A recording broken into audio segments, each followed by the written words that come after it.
kehilangan KJMU itu bagi saya tuh kehilangan kehidupan. KIP kuliah dan sebagainya. Untuk pendidikan tinggi itu kurang dari 1% APBN. Pendidikan menjadi faktor penentu bagaimana negara itu maju atau tidak.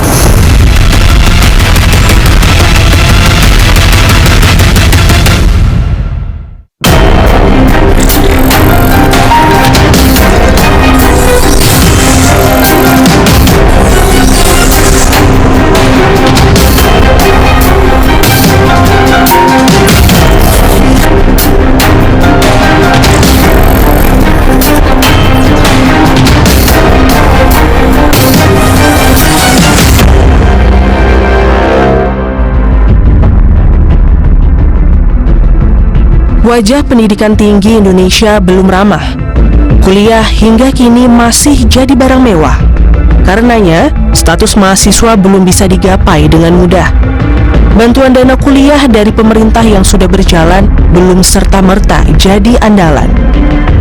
Kartu Jakarta Mahasiswa Unggul atau KJMU misalnya, bantuan biaya kuliah dari Pemprov DKI Jakarta untuk warganya yang kurang mampu ini belakangan jadi sorotan. Ratusan mahasiswa penerima KJMU dicoret karena dianggap tak layak dapat bantuan. Pemprov bilang kebijakan ini bagian dari pemadanan data agar bantuan lebih tepat sasaran. Tapi, apakah langkah ini benar-benar tepat? Muhammad Lazuardi hampir saja melepas mimpinya jadi sarjana. Tanpa pertanda, mahasiswa jurusan Ilmu Agama UIN Jakarta ini tersingkir dari daftar penerima KJMU. Kabar buruk yang bisa mengubah jalan hidupnya itu datang pada awal 2023 lalu saat ia baru mau memasuki semester 7. Ia tiba-tiba dinilai tak layak untuk tetap menerima manfaat KJMU. Awal mulanya pas aku mau daftar ulang, di situ dihimbau bahwa kita cek status kita di web dengan melampirkan nick. Itu cukup kaget melihat nama Lazuardi di web DTKS tersebut, bahwa aku salah satu mahasiswa yang berdampak DTKS-nya tidak ditemukan. Alasan pembatalannya DTKS tidak layak, status pembatalannya itu alamat tidak ditemukan. Lazuardi adalah anak yatim yang tinggal di sebuah panti asuhan di Jakarta Selatan. Ia heran dengan alasan pemerintah menyingkirkannya dari daftar penerima KJMU. Sebab, sejak awal menerima KJMU pada 2019 lalu, Lazuardi tak pernah mengubah alamat dalam kartu tanda penduduknya. Dari semua anak panti asuhan, hanya ia yang tersingkir dari penerima bantuan dana pendidikan. Aku coba menghubungi pengurus panti asuhan dan Pak RT untuk konfirmasi status KJMU ini. Sedangkan Pak RT sendiri konfirmasi tidak mengubah apa-apa gitu. Bingung di situ kan. Lazuardi tak berdiam diri. Guna menyanggah status alamat tidak ditemukan, ia mengurus sejumlah dokumen pendukung ke RT hingga kecamatan, seperti surat keterangan tidak mampu dan surat keterangan domisili. Tapi Lazuardi merasa berkali-kali dipingpong sana-sini. Sebenarnya cukup kurang responsif sih dari pihak kelurahannya, karena dia mengatakan bahwa DTKS ini katanya itu ujung tombak atau pendataannya dari Pak RT. Kita coba menyanggah, tapi responnya juga seperti ada pingpong gitu lah. Kita ke sini dulu, habis itu ke kelurahan, ke kecamatan, surat tersebut disposisi. Ya nunggu dulu sampai berapa hari ya gitu. Usai menempuh jalan berliku untuk mengumpulkan dokumen sanggahan, langkahnya justru terhenti di Unit Pelayanan Terpadu Pusat, Pelayanan Pendanaan Personal dan Operasional Pendidikan atau UPT P4OP, Dinas Pendidikan Jakarta. Ketika ketemu dengan staf di sana, beliau menyampaikan bahwa untuk waktu penyanggahannya sudah habis, dan itu bagi aku kayaknya waktu penyanggahannya itu cuma 5 hari Kak, mepet banget gitu dengan segala hal yang aku harus urusi dari bawah ke atas, terlalu mudah. Harapan Lazuardi untuk tetap menerima beasiswa KJMU pupus. Padahal KJMU benar-benar jadi nyawanya selama kuliah. Kehilangan KJMU itu bagi saya tuh kehilangan kehidupan. Salah satu sumber harapan saya untuk bisa pendidikan dengan beasiswa ini. Sebelumnya, dari semester 1 hingga 6, Lazuardi rutin dapat beasiswa KJMU sebesar 9 juta rupiah tiap semester. Dana itu untuk membayar uang kuliah, membeli buku, dan mencukupi kebutuhan hidup sehari-hari selama 6 bulan.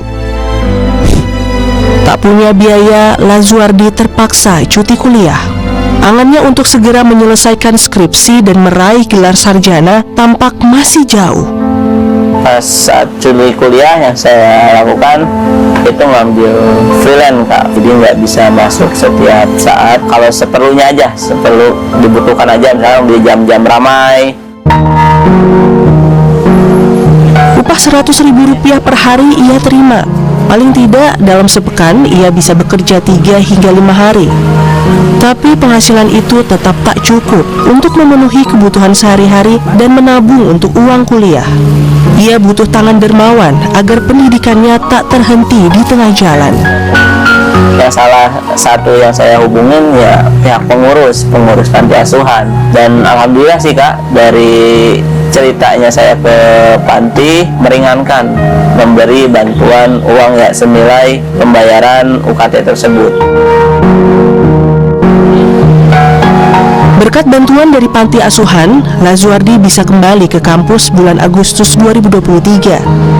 Ia bertekad menyelesaikan skripsi dan diwisuda tahun ini.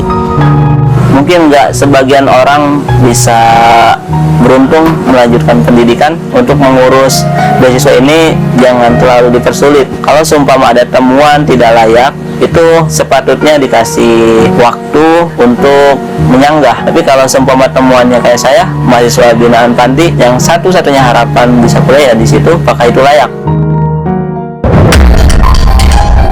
Menanggapi kasus Lazuardi, Dinas Pendidikan DKI Jakarta mengaku akan menguatkan verifikasi dan inspeksi lapangan. Tapi langkah ini baru diterapkan untuk proses pendataan KJMU ke depan agar lebih tepat sasaran. Bicara dulu, waktu sudah berlalu kan, kita memutar waktu kan, tapi next ini ke depan menurut saat ini silahkan dikomunikasikan jangan di B4 hukum. Tapi kalau ibu nanya kenapa dulu nggak begini ya, kita bicaranya yang sekarang apabila ada hal itu nanti akan kita lebih pahami pada saat pengecekan lapangan. Ahli Kebijakan Pendidikan Profesor Cecep Darmawan menilai Pemprov Jakarta seharusnya lebih fleksibel memverifikasi penerima KJMU yang kehilangan hak karena masalah sistem. Jadi kalau ada problem, jangan ini sistem mengeluarkan selesai. Jangan, tanya dulu, ini ada apa sih kok sistem tidak bisa mendetek seseorang yang harusnya berlanjut, malah ini enggak dipanggil tuh. Makanya butuh political will dan goodwill ya dari para penyelenggara ini. Jadi kitanya harus memverifikasi. Tak hanya terganjal sistem seperti yang dialami Lazuardi, anak-anak kurang mampu juga tak bisa kuliah karena terganjal aturan.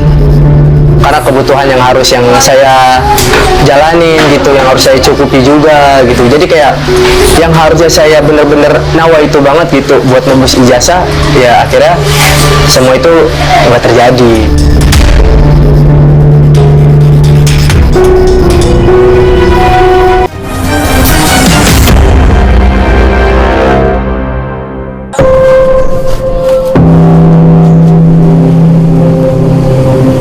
Pendidikan bisa jadi jalan keluar dari jerat kemiskinan. Tapi bagi si miskin untuk bisa mengakses pendidikan setinggi-tingginya bukan perkara mudah.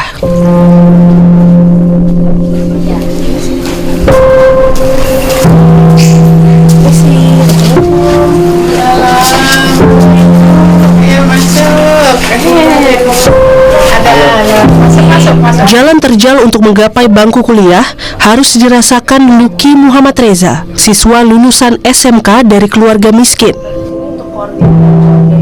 Luki adalah anak yatim. Ia tinggal dengan ibunya di sebuah rumah kontrakan di kawasan Klender, Jakarta Timur. Sudah 5 tahun Lucky luntang-lantung sejak lulus dari sebuah SMK swasta di Jakarta Timur. Ia tak bisa mendaftar kuliah, begitupun mendaftar kerja. Pasalnya, ia tak memegang ijazah karena masih ditahan pihak sekolah. Lucky masih punya tunggakan biaya sekolah yang harus dilunasi. Namanya sekolah swasta ya Kak, jadi tuh dia banyak yang harus dibayar gitu, seperti uang gedung, uang pangkal, SPP per bulan, terus juga kayak kegiatan-kegiatan yang lainnya seperti kayak ujian-ujian gitu. Untuk total keseluruhan itu mencapai 2.900.000 Kak, yang belum diterbayarkan.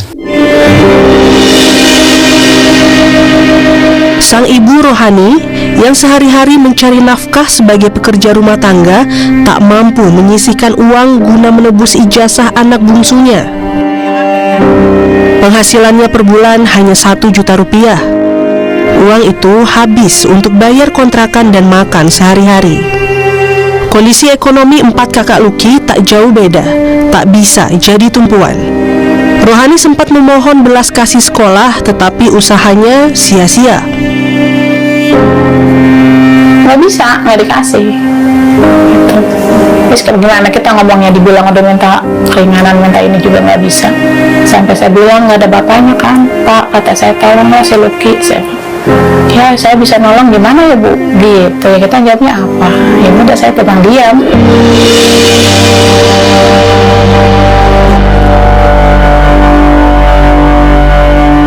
Sejak SMP, Lucky merupakan penerima Kartu Jakarta Pintar atau KJP.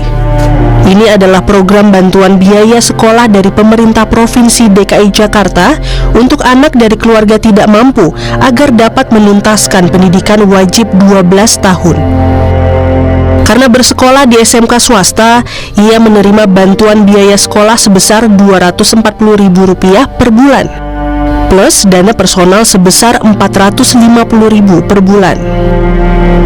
Dana personal yang diberikan dalam bentuk non-tunai bisa digunakan untuk biaya transport, beli seragam, buku, alat tulis, hingga uang saku. Lucky sebetulnya masih punya sisa dana di rekening KJP-nya. Tapi sesuai aturan KJP, dana tersebut bukan untuk dicairkan. Untuk mencairkannya butuh surat kuasa dari sekolah. Dari pihak banknya itu minta surat kuasa dari sekolah. Pada saat saya datang ke sekolah untuk minta surat kuasa itu nggak dikasih Kak. Nggak dikasihnya dengan alasan tunggakan-tunggakan tersebut belum dibayar. Uang tersebut bakal saya pakai sebenarnya Kak buat melunasi ijazah tersebut gitu. Cuman dari sekolah dipersulit. Lucky akhirnya kerja serabutan. Mulai dari penjaga toko hingga buruh pabrik musiman ia lakoni. Upah yang ia terima maksimal 1,4 juta rupiah per bulan. Tapi pekerjaan ini tidak tentu. Sebagian upah ia sisihkan untuk membayar tunggakan sekolah, karena tunggakannya baru terbayar Rp500.000 pada 2021 lalu. Ia hanya bisa mendapatkan salinan ijazah dalam bentuk digital. Pada saat minta soft copy-nya pun saya disuruh buat surat perjanjian gitu. Isinya itu kapan lagi yang harus dibayarkan untuk melunasi ijazah gitu. Harapannya, lewat ijazah digital ini ia bisa mendapatkan penghasilan tetap untuk menebus ijazah dan melanjutkan kuliah. Sayang, 3 tahun berlalu tak ada perusahaan yang mau menerimanya. Udah beberapa perusahaan yang saya alamin itu sebenarnya udah keterima gitu, cuman karena bentuk fisik ijazah asli nggak ada itu nggak bisa, jadinya harus dibatalkan. Kecewa Kak, kecewa berat.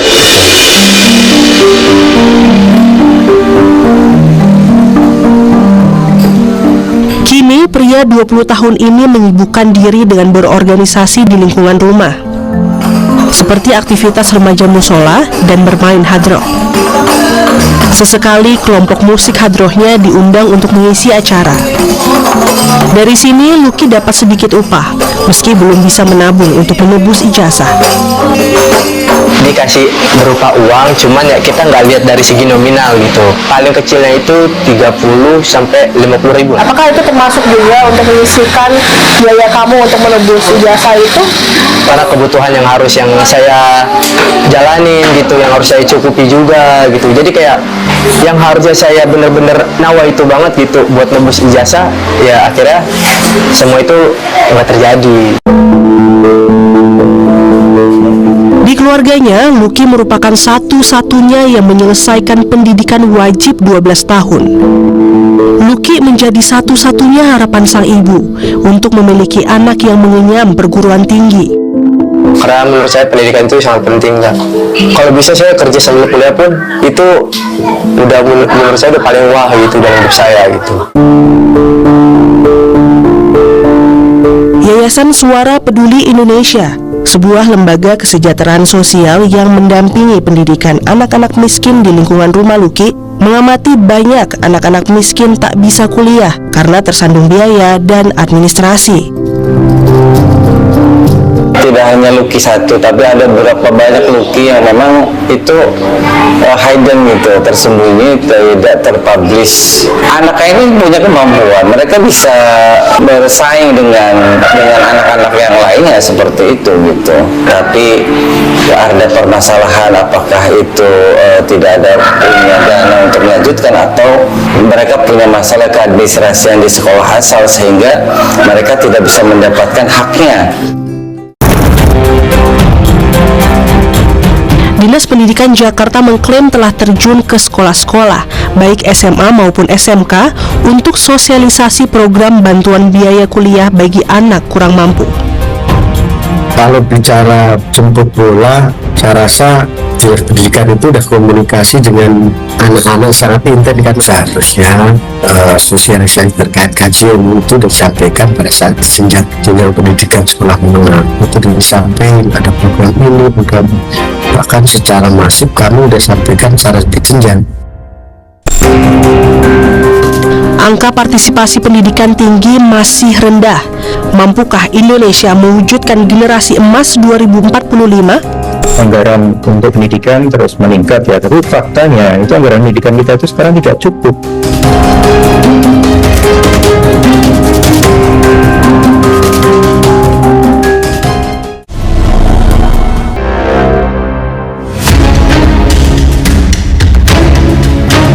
Sejak 2016, pemerintah Provinsi DKI Jakarta memberikan bantuan biaya kuliah bagi anak kurang mampu melalui Kartu Jakarta Mahasiswa Unggul atau KJMU.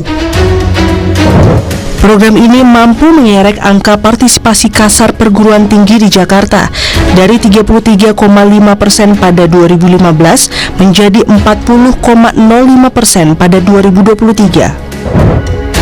Target penerima KJMU adalah warga yang tercatat dalam Data Terpadu Kesejahteraan Sosial atau DTKS Kementerian Sosial. Tahun ini, dengan alasan agar bantuan tepat sasaran, Pemprov melakukan pemadanan data penerima dengan data registrasi sosial ekonomi atau Reksosek milik Bappenas. Hasilnya sebanyak 771 mahasiswa dikeluarkan dari daftar penerima KJMU. Terkait dengan kependudukan, apakah masih tinggal di Jakarta, KTP Jakarta, domisili Jakarta, apakah masih hidup, ada juga anak kita yang meninggal ya Bu, maaf, apakah anggota keluarganya ada yang PNS, TNI, Polri, BNI dan sebagainya. Yang berikutnya terkait dengan pemilikan aset dan kepemilikan kendaraan roda 4. Langkah ini menuai polemik dan kritik. Yang dikhawatirkan, validasi data tanpa verifikasi lapangan berpotensi memunculkan problem seperti yang dialami Lazuardi, anak yatim yang kehilangan KJMU tanpa sebab yang jelas. Saya setuju ada seleksi, tetapi sebetulnya hak mereka yang tidak mampu itu dapat bantuan. Artinya seleksi itu tidak mengikis ya kekurangan atau jumlahnya gitu, tetapi semata-mata sebetulnya seleksinya lebih ke administratif ya, motivasi dan segala macamnya. Kalau mereka memang ada kemampuan dan berminat, jadi harusnya difasilitasi. Alasan lain pengurangan jumlah penerima KJMU ditengarai karena pemotongan anggaran KJMU pada 2024 yang mencapai 50%. Tahun lalu anggaran KJMU mencapai 360 miliar rupiah. Kini disebut hanya 180 miliar rupiah. Jumlah ini hanya 1,03% dari anggaran pendidikan DKI Jakarta yang mencapai 17,4 triliun rupiah. Tapi Dinas Pendidikan DKI Jakarta membantahnya. Nggak ada penurunan anggaran, nggak ada. Pada prinsipnya Pemprov DKI melalui Dinas Pendidikan menganggarkan dengan anggaran yang cukup untuk anak-anak kita penerima manfaat KJMU. Di tingkat nasional, pemerintah pusat punya program Kartu Indonesia Pintar (KIP Kuliah) bagi anak kurang mampu. Program ini diluncurkan pada 2020 menggantikan beasiswa bidik misi yang telah berlangsung sejak 2010. Yang saat ini KIP Kuliah itu sudah mengcover hampir 1 juta mahasiswa, sehingga anggaran KIP Kuliah itu juga cukup besar, 312 triliun kira-kira untuk memberikan bantuan KIP Kuliah tadi itu. Meski demikian, anggaran tersebut masih kurang untuk menjangkau dan membiayai anak-anak Indonesia meraih pendidikan tinggi. KIP Kuliah dan sebagainya. Untuk pendidikan tinggi itu kurang dari 1% APBN, sehingga KIP Kuliah itu selalu kurang yang tersedia dari anggaran negara. Meskipun kita sudah mengalokasikan 13 triliun, itu pun baru bisa mengcover kira-kira 10% dari mahasiswa yang ada di perguruan tinggi. Salah satu keberhasilan program KIP Kuliah adalah meningkatnya angka partisipasi kasar perguruan tinggi dari 30,85% pada 2020 menjadi 40% pada 2023. Meski demikian, angka ini masih tergolong rendah. Artinya 69% anak-anak kita pada tingkat SLTA tiap tahun tidak melanjutkan ke perguruan tinggi dengan berbagai alasan. Kalau kita ingin sumber daya yang bagus, yang berkualitas, yang unggul, ya harus didorong warganya untuk kuliah ya mencapai minimal sarjana. Pemerintah terus menggodok perluasan akses pendidikan tinggi bagi anak-anak tak mampu. Salah satunya dengan skema student loan atau pinjaman dana pendidikan. Salah satu skema yang bagus adalah skema di Australia, yaitu yang disebut sebagai income contingent loan. Jadi pengembaliannya itu hanya setelah si mahasiswa tadi sudah bekerja dengan level penghasilan yang layak, dia baru wajib menyicil. Tidak boleh sampai ada anak atau mahasiswa yang tidak bisa kuliah atau terpaksa mengundurkan diri dari perguruan tinggi hanya karena alasan ekonomi. Tahun 2045, Indonesia punya ambisi menjadi negara maju lewat generasi emas. Akankah terwujud di tengah masih terbatasnya akses pendidikan tinggi bagi si miskin? Pendidikan menjadi faktor penentu bagaimana negara itu maju atau tidak. Politikal anggaran itu mau seperti apa? Kalau kita ingin mendidik Indonesia emas, harusnya kita kembali lagi back to basic, prioritaskan pendidikan.